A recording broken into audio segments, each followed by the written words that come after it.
Jadi pada pagi hari ini kita akan berlatih soal-soal yang berhubungan dengan gaya dan gerak. Nah, kita lihat soal yang pertama. Ini ada sebuah gambar. Nah, gambar ini merupakan gambar sebuah mobil sedan yang hendak dibawa dari showroom. Nah, coba kita lihat ilustrasinya.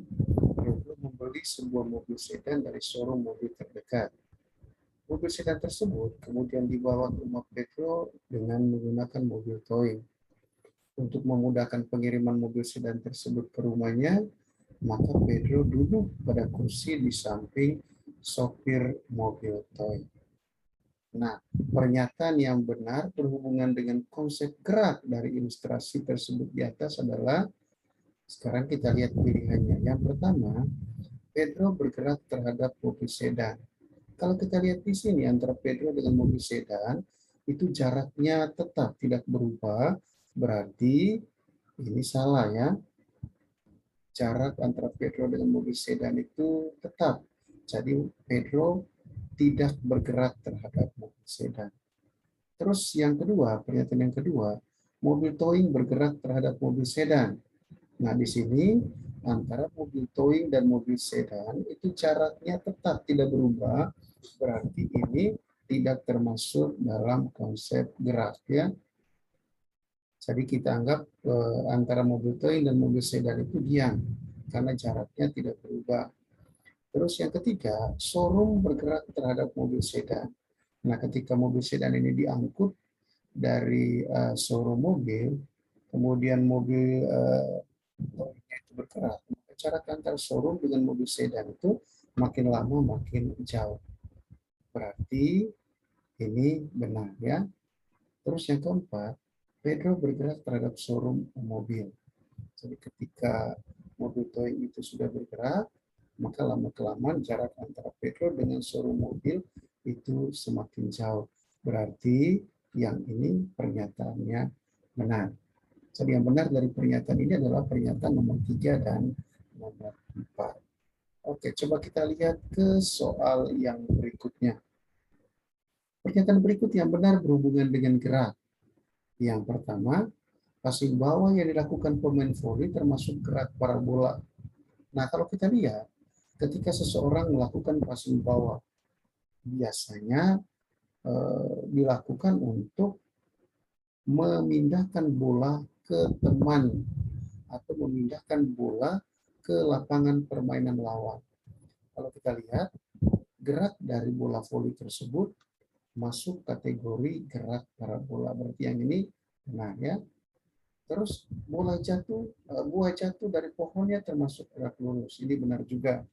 Jadi ketika buah itu jatuh dari pohonnya, kemudian karena ada gravitasi bumi, maka buah itu akan jatuh dan lintasannya membentuk garis lurus. Terus yang ketiga, gerak matahari termasuk gerak semu. Nah, ini juga benar karena sebenarnya matahari itu diam dia ya.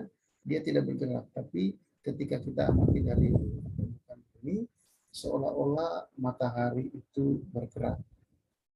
Terus yang keempat, gerak peluru yang ditembakkan membentuk sudut tertentu termasuk gerak melingkar. Yang ini salah ya. Jadi gerak peluru ketika ditembakkan membentuk sudut tertentu itu termasuk gerak parabola. Jadi yang benar dari keempat pernyataan tersebut adalah pernyataan nomor 1, 2, dan 3. Oke, coba kita lihat ke soal yang berikutnya. Nah, di soal yang berikutnya, ini ditampilkan gambar atlet sedang berlomba di velodrome. Velodrome itu lapangan khusus yang bentuknya berupa lingkaran, agak miring ya. Nah, pernyataan berikut yang benar berhubungan dengan seorang atlet sepeda melewati lintasan velodrome. Yang pertama, jarak dan perpindahan atlet untuk satu lintasan besarnya sama. Nah, ini salah ya.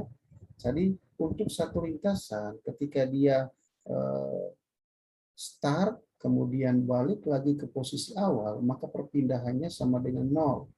Tapi jaraknya ya keseluruhan lintasan dari start sampai ke tempat di mana dia start untuk satu lintasan. Jadi antara jarak dan perpindahan untuk satu lintasan itu nilainya berbeda. Kemudian kecepatan atlet selama perlombaan lebih kecil dari kelajuan. Nah, kalau kita lihat kecepatan itu kan perpindahan per waktu, sedangkan kelajuan itu jarak per waktu. Nah, pada saat tertentu kecepatannya bisa nol, bisa lebih dari nol ya. Nah, jadi ketika dia start dan balik lagi ke posisi awal, maka kecepatannya nol. Tapi kelajuannya semakin besar karena berhubungan dengan total jarak per total waktu. Jadi yang ini benar ya. Kemudian atlet tersebut bergerak terhadap velodrome. Nah, kalau kita lihat atlet dia selalu dalam perlombaan tersebut dia selalu berada dalam velodrome.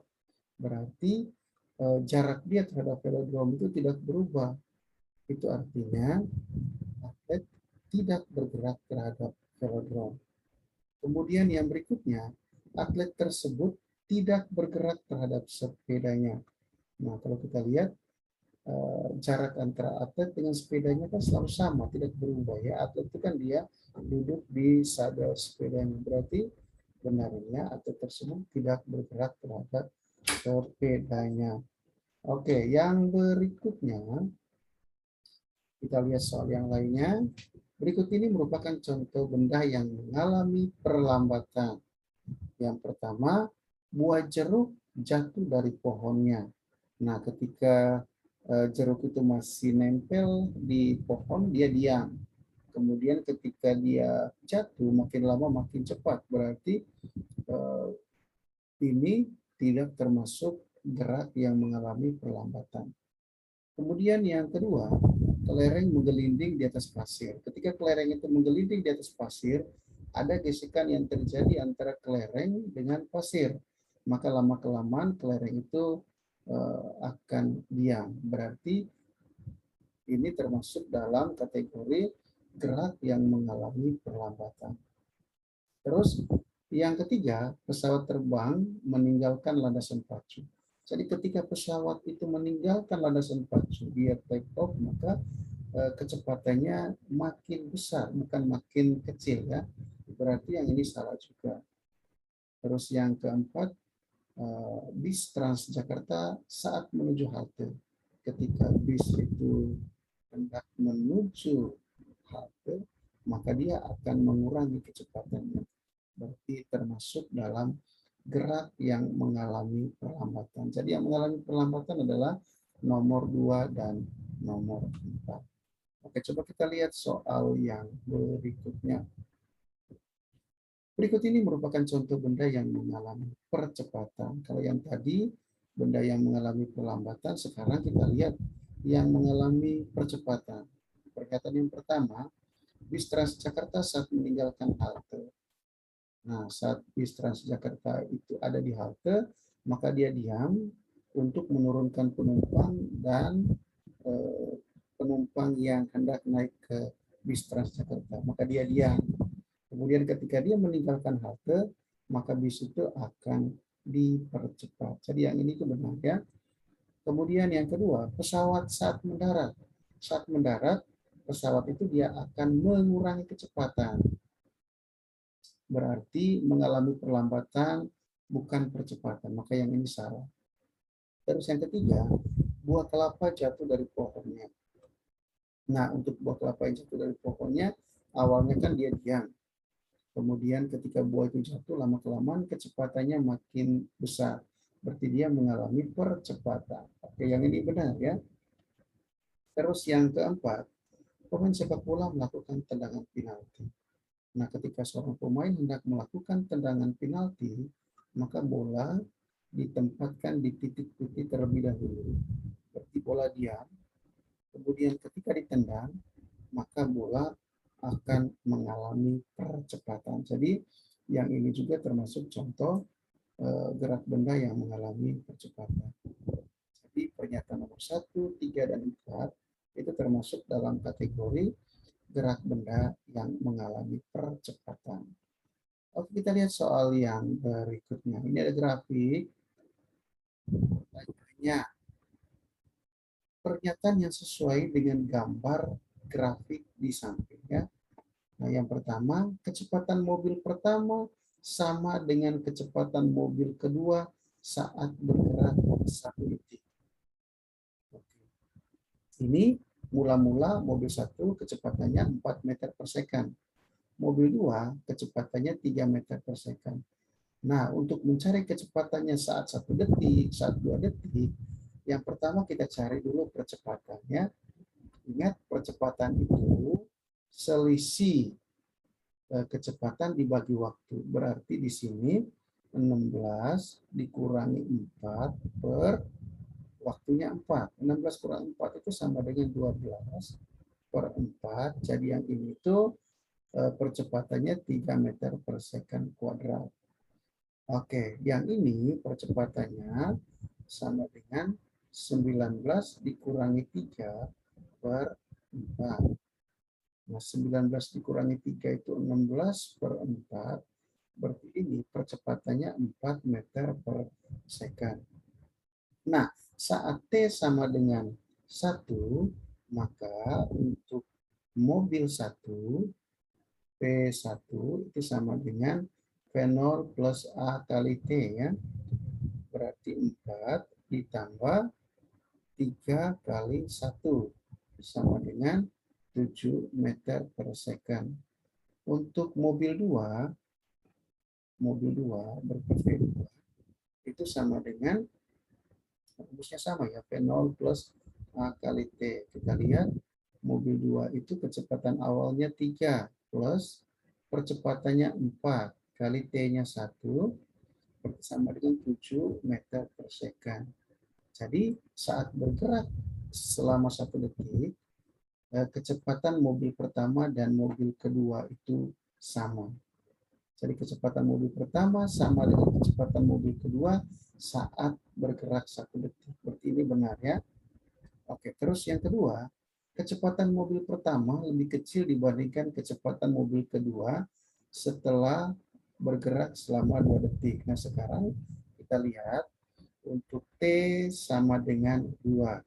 Berarti kita lihat dulu untuk yang pertama mobil 1, V0 plus AT, berarti 4 ditambah 3 kali 2. Nah, 3 kali 2, 6, ditambah 4 itu berarti 10 meter per second. Nah, untuk mobil yang kedua, rumusnya sama, V0 plus A kali T, berarti 3 ditambah 4 kali 2 ya. 4 kali 2, 8. 8 ditambah 3 itu 11.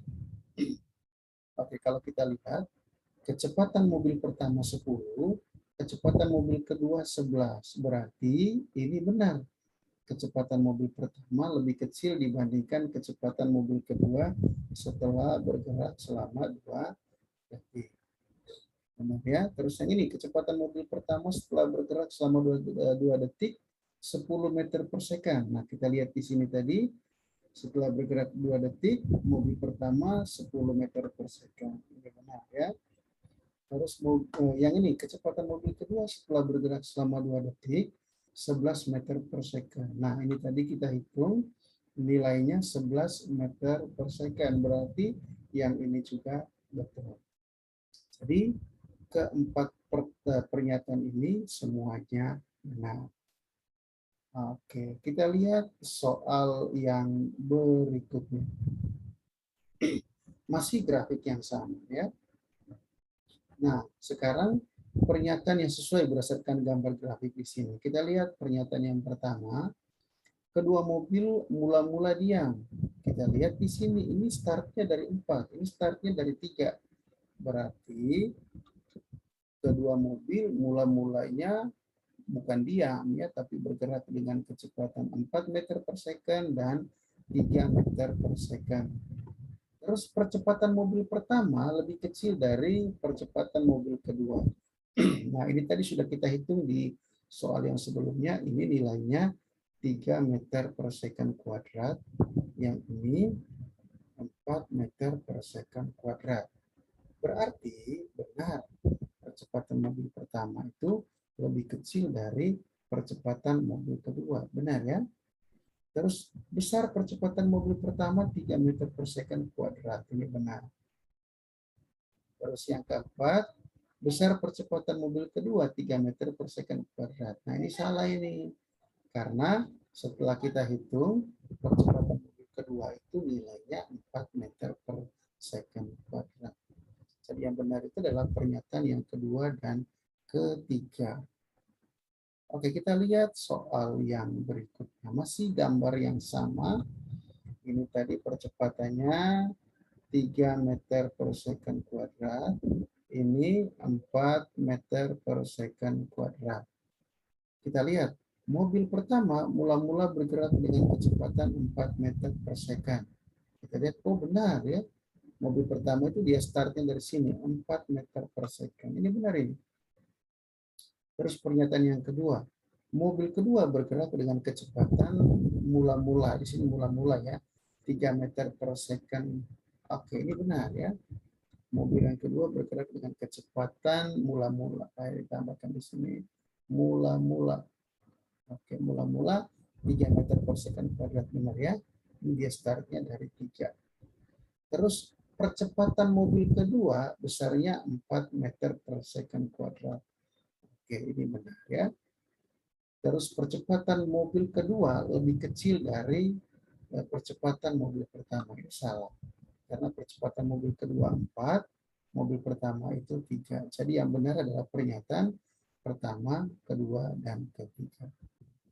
Kita lihat soal yang berikutnya. Masih dengan grafik yang sama. Karena grafiknya masih sama, ini Pak tulis lagi ya. Ini 3 meter per second kuadrat. Yang ini tadi A-nya 4 meter per second kuadrat. Terus kita lihat, kecepatan mobil pertama setelah bergerak 2 detik adalah 10 meter. Nah, untuk T sama dengan 2 detik, mobil pertama sama dengan V0 plus A kali T. Berarti 4 ditambah 3 kali 2. 3 kali 2, 6. Ditambah 4, 10 meter per second. Berarti kecepatan mobil pertama setelah bergerak 2 detik 10 meter per second itu benar. Kemudian kecepatan mobil kedua setelah bergerak 2 detik 9 meter per second. Kita lihat untuk T sama dengan 2, mobil yang kedua rumusnya sama, V0 plus A kali T. Berarti 3 plus 4 kali 2. 4 kali 2, 8. Tambah 3, 11 meter per second. Berarti ini pernyataannya salah. Karena kecepatannya 11 meter per second. Kemudian kecepatan mobil pertama setelah bergerak 1 detik adalah 7 meter per second. Nah ini T sama dengan 1 second. Untuk mobil yang pertama, V0 plus A kali T, V0-nya 4 plus 3 kali 1. 3 kali 1 itu 3. Ditambah 4 itu sama dengan 7 meter per second. Berarti yang ini benar ya. Terus untuk mobil yang kedua, V2 itu sama dengan V0 plus A kali T. Kecepatan awalnya 3 ditambah 4 kali 1. 4 kali 1 itu 4, ditambah 3, 7 meter per second. Berarti pernyataan yang keempat benar. Oke, kita lanjut ke soal yang berikutnya. Masih merupakan gambar grafik yang sama. Pernyataan yang benar. Yang pertama, jarak yang ditempuh mobil pertama sama dengan jarak yang ditempuh mobil kedua setelah bergerak selama 4 detik. Nah, jarak itu kan luas. Waktu itu Pak Heru jelaskan jarak itu luas. Berarti S-nya sama dengan, karena ini bentuknya jajar trapesium, berarti luasnya sama dengan jumlah sisi sejajar 4 ditambah 16 per 2 dikalikan 4. Nah, ini coret. 4 ditambah 16 itu 20.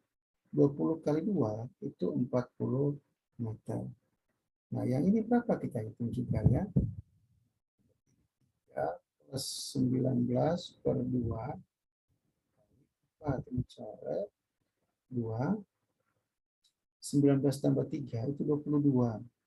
22 dikalikan 2 itu sama dengan 44 meter.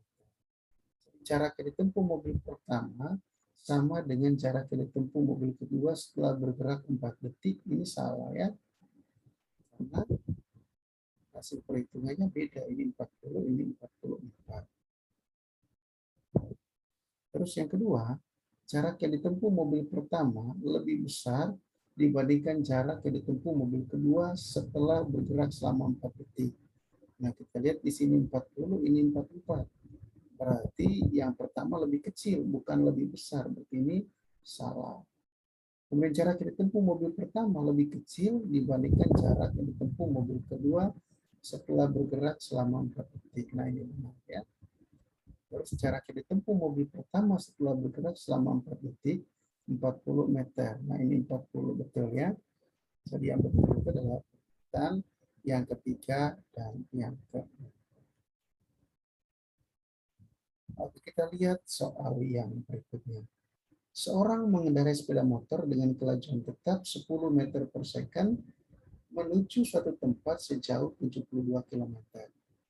Jika dia sampai di tujuan pukul 10.15, maka orang tersebut harus berangkat pukul berapa? Nah, untuk mencari dia berangkat pukul berapa, kita harus cari waktunya dulu.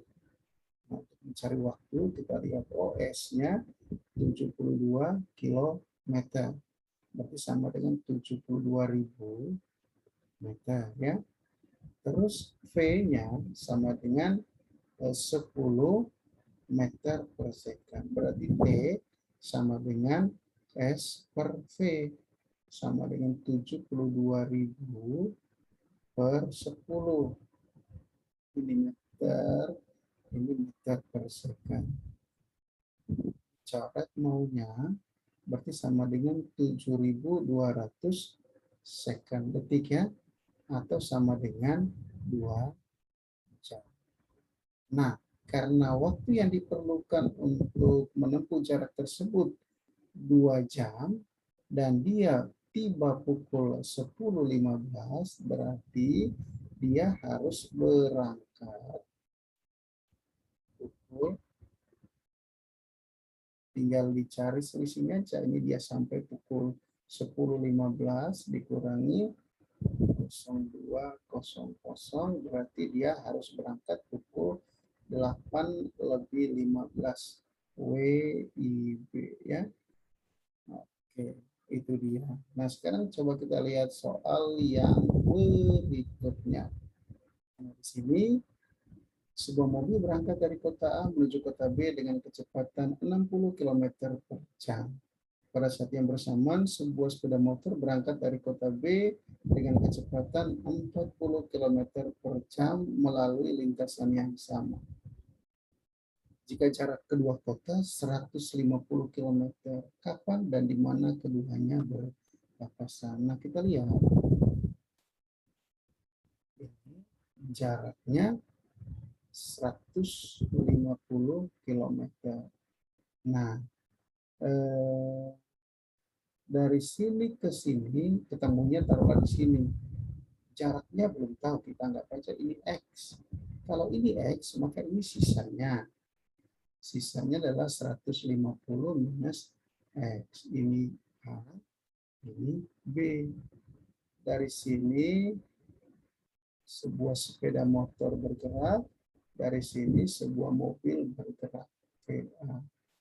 Berarti X itu sama dengan VA dikali T. Sama dengan kecepatannya 60 km per jam kali T. Itulah X. Oke, terus kita lihat yang ini. Untuk sepeda motor, jarak yang ditempuh itu 150 minus X. Itu sama dengan VB kali T. Nah, ini 150 minus X-nya kita masukin aja nilai ini. Minus 60T sama dengan 40T.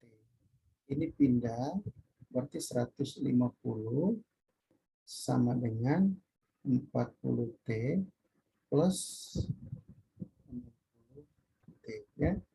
150 sama dengan 100T. T-nya sama dengan 150 per 100, berarti 1,5 jam. Nah, itu artinya mobil dan sepeda motor itu akan berpapasan setelah keduanya bergerak selama 1,5 jam. Nah, di sini tadi yang ditanyain kapan dan di mana. Oke, kapannya sudah ketemu, 1,5 jam. Nah, di mana keduanya berpapasan? Kita cari aja. X tadi sama dengan PA kali T sama dengan 60 kali 1,5 ya. 1,5 itu sama dengan 90 kilometer. Ya. 60 kali 1,5 itu sama dengan 90 kilometer. Itu artinya keduanya berpapasan pada jarak 90 kilometer dari kota. Karena yang dicari di sini kan X ya. X itu jarak dari kota A. Oke, kita lihat soal yang berikutnya. Semua mobil mula-mula diam, kemudian dipercepat 0,5 meter per second kuadrat. Tentukan kecepatan mobil itu setelah bergerak selama 20 detik. Nah, ini yang dicari itu kecepatan akhir, ya, M plus A kali T. Di sini dia bilang mula-mula diam. Kalau mula-mula diam, berarti kecepatan awalnya 0. Ditambah percepatannya 0,5 kali T-nya 20. Nah, ini sama dengan 10 meter per second. Nah, itu artinya dengan percepatan 0,5 meter per second kuadrat, setelah bergerak selama 20 detik, kecepatannya menjadi 10 meter per second. Oke, kita lihat soal yang berikutnya. Beliau bergerak ke barat sejauh 60 meter selama 40 detik. Kemudian bergerak ke selatan sejauh 80 meter selama 60 detik. Tentukan yang pertama jarak dan perpindahan, yang B kelajuan dan kecepatan. Nah, kita lihat dia bergerak ke barat. Dari sini ke sini jaraknya 60 meter, waktunya 40 second. Kemudian bergerak ke selatan, jaraknya 80 meter, ini waktunya 60 second ya. Nah, berarti jarak tinggal kita jumlahkan aja keseluruhan lintasannya. 60 meter plus 80 meter, 140 meter. Terus perpindahan, nah perpindahannya itu kan dari posisi awal ke posisi akhir. Ini gambarnya dari awal ke akhir inilah perpindahan. Nah, karena ini tegak lurus, ya, ini tegak lurus, maka perpindahan itu sama aja kita mencari sisi miring dari sebuah segitiga. Berarti akar dari 60 kuadrat plus 80 kuadrat. Ini sama dengan akar dari 3600 plus 400. Ini sama dengan akar dari 1,0000 ya. Nah, akar dari 10.000 itu sama dengan 100 meter. Oh, jadi jaraknya 140 meter, perpindahannya 100 meter. Terus yang kedua, kelajuan. Kelajuan itu kan sama dengan jarak per waktu ya.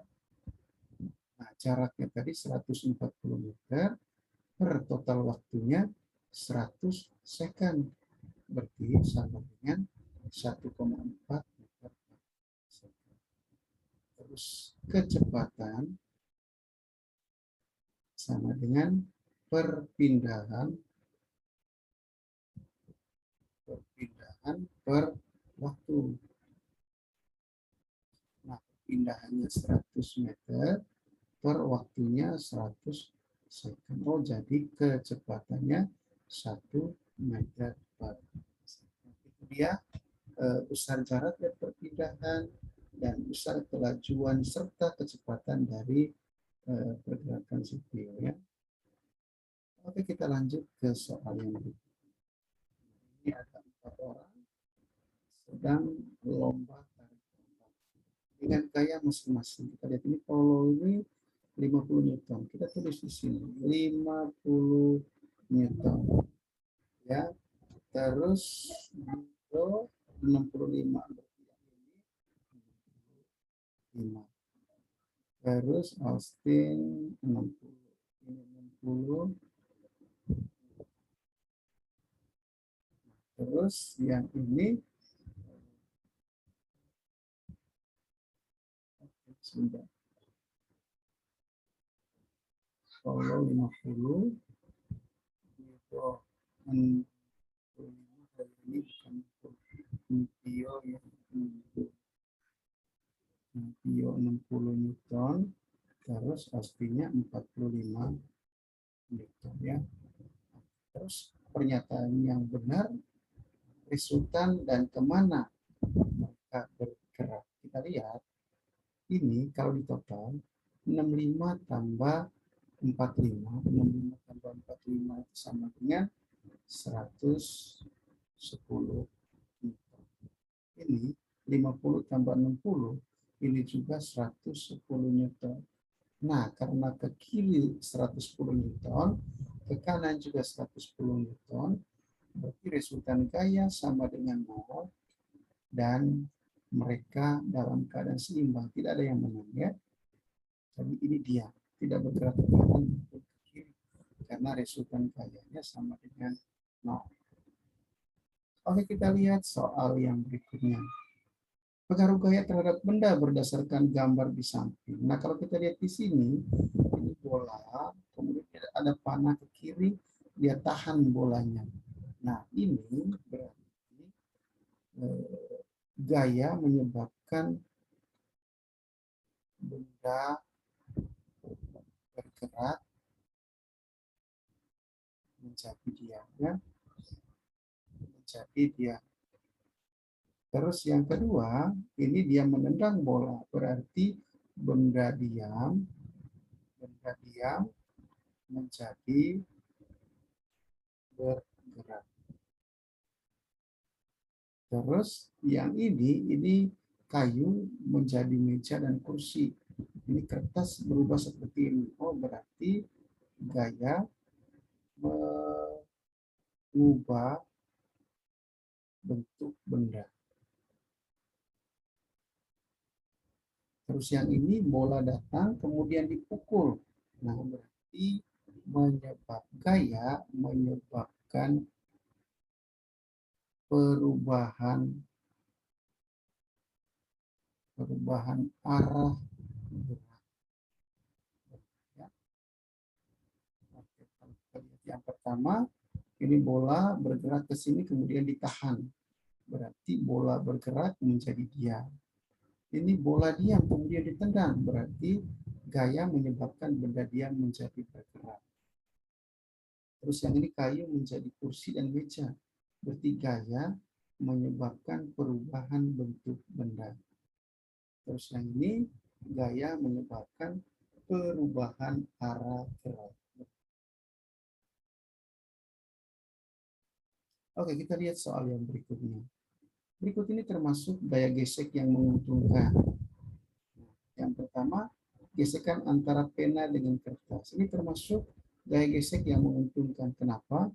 Dengan adanya gesekan antara pena dan kertas, maka tinta itu akan melekat pada kertas. Terus yang kedua, gaya gesek antara permukaan benda dengan lantai. Ini merugikan. Kenapa merugikan? Gesekan antara benda dengan lantai akan menyebabkan kerusakan pada lantai. Berarti termasuk gaya gesek yang merugikan. Kemudian yang ketiga, gesekan antara atmosfer dengan meteor. Ini termasuk gaya gesek yang menguntungkan. Karena gesekan antara atmosfer dan meteor menyebabkan meteor itu tidak sampai ke bumi. Terus yang berikutnya, gesekan antara air laut dengan perahu. Ini termasuk gaya gesek yang merugikan. Bukan. Kenapa? Karena adanya gesekan antara air laut dan perahu menyebabkan gerak perahu itu mengalami hambatan.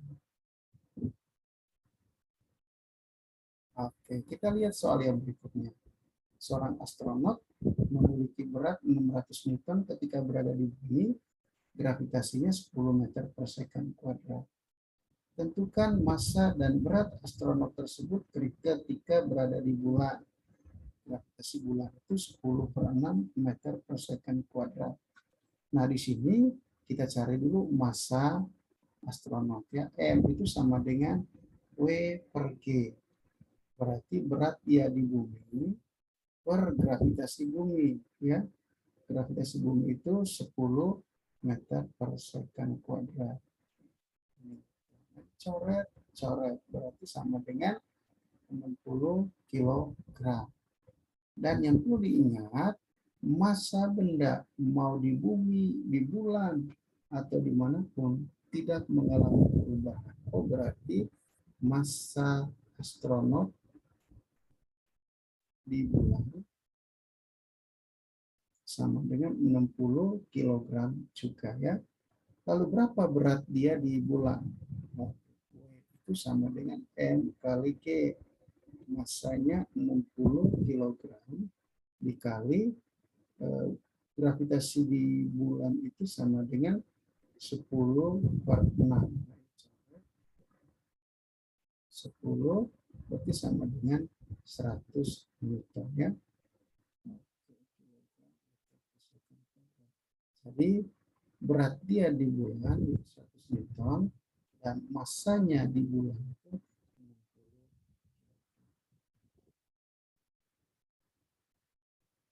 Oke, kita lihat soal yang berikutnya.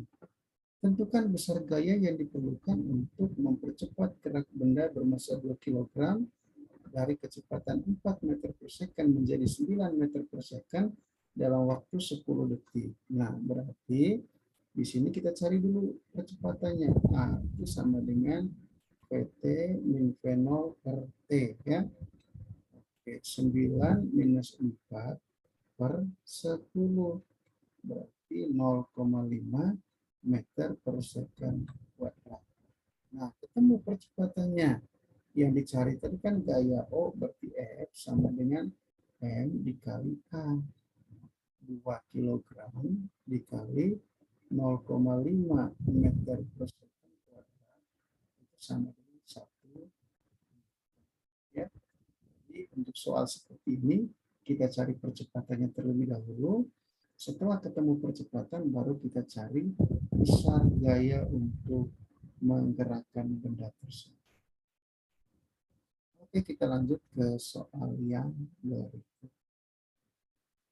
Tentukan besar gaya yang diperlukan untuk menggerakkan benda bermassa 20 kg sehingga mengalami percepatan 0,5 meter per second.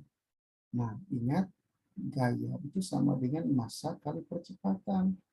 Udah massanya 20 kg, percepatannya 0,5 meter per second kuadrat. Berarti ini sama dengan 10 meter. Ya. Oke, sampai di sini dulu pertemuan kita kali ini. Kita akan berjumpa lagi di pertemuan berikutnya tentang usaha dan pesawat sederhana. Selamat pagi.